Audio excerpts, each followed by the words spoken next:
Teacher ക്ലാസ്സിൽ വന്നതിന് ശേഷം കുട്ടികളോട് ഇങ്ങനെ പറഞ്ഞു, എല്ലാവരും ഒരു പേപ്പർ എടുക്കുക. അതിന്റെ ഒരു ഭാഗത്ത് നിങ്ങൾ ഭാവിയിൽ എന്തായി തീരാൻ ആഗ്രഹിക്കുന്നു എന്നുള്ള കാര്യം എഴുതി വെക്കുക. മറുഭാഗത്ത് നിങ്ങളുടെ പേരെഴുതുക. അതിനുശേഷം എന്തുകൊണ്ട് നിങ്ങൾ അതായി തീരാൻ ആഗ്രഹിക്കുന്നു എന്നുള്ള കാര്യം വിശദമായിട്ട് എഴുതുക എന്നുള്ളത്. എല്ലാ കുട്ടികളും എഴുതി. ടീച്ചർ ഓരോ പേപ്പറും കയ്യിൽ വാങ്ങിച്ചു കഴിഞ്ഞ ശേഷം വായിച്ചു. ഓരോന്നിലും എഴുതി വെച്ചിരിക്കുന്നു, അധ്യാപികയാവണം, ഡോക്ടറാവണം, എഞ്ചിനീയർ ആവണം, IAS ഓഫീസർ ആവണം, പോലീസുകാരനാവണം, ഇങ്ങനെ ഒരുപാട് താല്പര്യങ്ങൾ. അതിനിടയ്ക്ക് ടീച്ചർ ഒന്ന് പകച്ചുപോയി. ഒരു കുട്ടി എഴുതി വെച്ചിരിക്കുന്നു, എനിക്ക് ഒരു TV ആവണം. ടീച്ചർ മറുഭാഗത്ത് നോക്കി കൗതുകത്തോടെ. അവിടെ എഴുതി വെച്ചിരിക്കുന്നു, ഞാൻ ഒരു TV ആയി കഴിഞ്ഞാൽ എന്റെ അച്ഛനും അമ്മയും എപ്പോഴും എന്നോടൊപ്പം ഉണ്ടാവും. ഞാൻ TV ആയി കഴിഞ്ഞാൽ എന്റെ വീട്ടിൽ ആരെങ്കിലും വിരുന്ന് വന്നു കഴിഞ്ഞാൽ പോലും എന്നെ തന്നെ നോക്കിക്കൊണ്ടിരിക്കും. ഞാൻ TV ആയി കഴിഞ്ഞാൽ ഞാൻ കരഞ്ഞാൽ എന്റെ അമ്മ കരയും, ഞാൻ ചിരിച്ചാൽ അമ്മ ചിരിക്കും. ഇങ്ങനെ അക്കമിട്ട് എഴുതി വച്ചിരിക്കുന്ന ഒരുപാട് കാരണങ്ങൾ. ടീച്ചറുടെ കണ്ണ് നിറഞ്ഞു. ടീച്ചർ ക്ലാസ്സിൽ നിന്ന് പുറത്തേക്ക് പോയി. കണ്ണുനീർ തോരാതെ വൈകുന്നേരം വീട്ടിലെത്തുന്ന സമയത്ത് ഭർത്താവ് ടെലിവിഷൻ കണ്ടുകൊണ്ടിരിക്കുകയായിരുന്നു. ഭർത്താവിനെ തോണ്ടി വിളിച്ചതിന് ശേഷം ടീച്ചർ പറഞ്ഞു, ഇത് കണ്ടോ എഴുതി വെച്ചിരിക്കുന്നത്? ഭർത്താവ് പറഞ്ഞു, ആരെങ്കിലും എന്തെങ്കിലും എഴുതട്ടെ, അതിന് നമുക്കെന്താ എന്ന് ചോദിച്ചു. ടീച്ചർ പൊട്ടിക്കരഞ്ഞുകൊണ്ട് പറഞ്ഞു, ആരെങ്കിലുമല്ല, ഇത് നമ്മുടെ മകൻ നിഖിൽ എഴുതിയതാണ് എന്നുള്ളത്. ഞാൻ ഈ കഥ നിങ്ങളോട് പറയാൻ കാരണം ഈ അടുത്ത കാലത്ത് പത്രത്തിൽ വന്ന വിവാദമായൊരു പ്രസ്താവനയാണ്.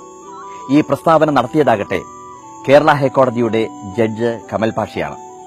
എറണാകുളം പ്രസ് ക്ലബ്ബിൽ ഉദ്ഘാടന പ്രസംഗത്തിലായിരുന്നു അദ്ദേഹം ഈ പ്രസ്താവന നടത്തിയത്. അദ്ദേഹം പറഞ്ഞത് ഇതാണ്: നമ്മുടെ ടെലിവിഷൻ സീരിയലുകൾ സെൻസർ ബോർഡ് സർട്ടിഫൈ ചെയ്തതിനു ശേഷം മാത്രമേ പുറത്തുവിടാവൂ എന്നുള്ളത്. അദ്ദേഹം പറഞ്ഞ കാരണം, ടെലിവിഷൻ സീരിയലുകളിൽ കണ്ടുകൊണ്ടിരിക്കുന്ന പല ചിത്രങ്ങളും അബോർഷൻ, ഡൈവോഴ്സ്, പെൺപക, ഇതൊക്കെയാണ് കണ്ടുകൊണ്ടിരിക്കുന്നത്. സ്ത്രീകളെ വളരെ വികൃതമായി ചിത്രീകരിക്കുന്ന കാര്യം ആണ് അതിനകത്തുള്ളത്. സ്ത്രീകൾ പക പോക്കുന്നവരാണ് എന്നുള്ളതും സ്ത്രീകൾ ചതിക്കുന്നവരാണ് എന്നുള്ളതും ചിത്രീകരിക്കുന്ന ധാരാളം ചിത്രങ്ങളാണ് കണ്ടുകൊണ്ടിരിക്കുന്നത്. നമ്മുടെ വീട്ടമ്മമാരാവട്ടെ വൈകുന്നേരമായി കഴിഞ്ഞാൽ എപ്പോഴും ടെലിവിഷൻ സീരിയൽ കണ്ടുകൊണ്ടിരിക്കുകയാണ്, ടെലിവിഷന്റെ മുന്നിലാണ്.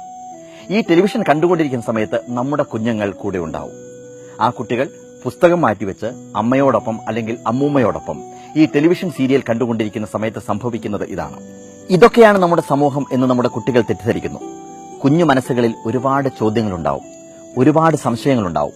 അവരുടെ ചോദ്യങ്ങൾക്കും സംശയങ്ങൾക്കും എല്ലാം അവർ ഉത്തരം കണ്ടെത്തുന്നത് ഈ ടെലിവിഷൻ സീരിയലുകളിൽ നിന്നാണ്. കുഞ്ഞുങ്ങൾ വിചാരിക്കുന്നത് എല്ലാ കുടുംബങ്ങളിലും എപ്പോഴും പ്രശ്നമാണ് എന്നുള്ളതാണ്. പകപോക്കുന്നവരാണ് അമ്മമാർ എന്നവർ തെറ്റിദ്ധരിക്കുന്നു. ഒരുപാട് പ്രശ്നങ്ങൾ നമ്മുടെ കുഞ്ഞുങ്ങളുടെ മനസ്സിൽ വിതയ്ക്കുകയാണ് ഇത്തരം ടെലിവിഷൻ സീരിയലുകൾ ചെയ്യുന്നത്. കുട്ടികളെ കാണിക്കാവുന്ന ധാരാളം ടെലിവിഷൻ പ്രോഗ്രാംസ് ഉണ്ട്. നാഷണൽ ജിയോഗ്രഫി ചാനൽ, അതുപോലെ തന്നെ ഡിസ്കവറി ചാനൽ തുടങ്ങിയതിനകത്ത് വരുന്ന സയൻസ് ആയിട്ട് ബന്ധപ്പെട്ട പ്രോഗ്രാംസ്, ഫിക്ഷൻസ്, ഇതൊക്കെ നമ്മുടെ കുട്ടികളെ നമുക്ക് കാണിക്കാം. അവരുടെ ബുദ്ധിയെ നമുക്ക് വികസിപ്പിക്കാം. ഈ അടുത്ത കാലത്ത് ഫേസ്ബുക്കിന്റെ സ്ഥാപകൻ മാർക്ക് സക്കർബർഗ് മനോഹരമായൊരു ചിത്രം ഫേസ്ബുക്കിലിട്ടു. അത് നമ്മളെ ചിന്തിപ്പിക്കുന്ന, ഉണർത്തുന്ന ഒരു ചിത്രമായിരുന്നു. അദ്ദേഹത്തിന്റെ ഭാര്യ പ്രസവിക്കുന്ന സമയത്ത് തിരക്ക് പിടിച്ച ജോലിക്കിടയിൽ നിന്നും FB ജോലിക്കിടയിൽ നിന്നും അദ്ദേഹം ലീവെടുത്ത് ഏതാനും ദിവസം പ്രായമായ കുഞ്ഞിനെ എടുത്തുകൊണ്ട് ആ കുഞ്ഞിന്റെ മുമ്പിൽ പുസ്തകം വായിക്കുന്ന മനോഹരമായൊരു ചിത്രം. ആ ചിത്രം നമ്മളെ ചിന്തിപ്പിക്കും. നാം നമ്മുടെ കുഞ്ഞുങ്ങളുടെ കൂടെ എത്രമാത്രം സമയം ചെലവഴിക്കുന്നുണ്ട് എന്ന് നമ്മൾ സ്വയം ചോദിക്കും. നാം ചെയ്യേണ്ടത് ഇത് മാത്രമാണ്: വളർന്നു വരുന്ന നമ്മുടെ കുട്ടികളുടെ കൂടെ നാം കൂടുതൽ സമയം ചെലവഴിക്കണം. അവർക്ക് ആവേശമുണ്ടാക്കുന്ന, അവരുടെ മനസ്സിനെ ഉണർത്തുന്ന കഥകൾ പറഞ്ഞുകൊടുക്കണം. അത്ഭുതമുണ്ടാക്കുന്ന കഥകൾ, വിസ്മയം ജനിപ്പിക്കുന്ന കഥകൾ. S. ഗുപ്തൻ നായർ പറഞ്ഞതുപോലെ, അത്ഭുതമാണ് എല്ലാ രസങ്ങളുടെയും ഉത്ഭവസ്ഥാനം എന്നൊരു ഭാരതീയ സിദ്ധാന്തമുണ്ട്. അത്ഭുതം കാണുമ്പോൾ നമ്മുടെ മനസ്സ് വികസിക്കുന്നു. അങ്ങനെ നമ്മുടെ കുഞ്ഞുങ്ങളുടെ മനസ്സ് വികസിക്കട്ടെ, വളരട്ടെ, ഉണരട്ടെ.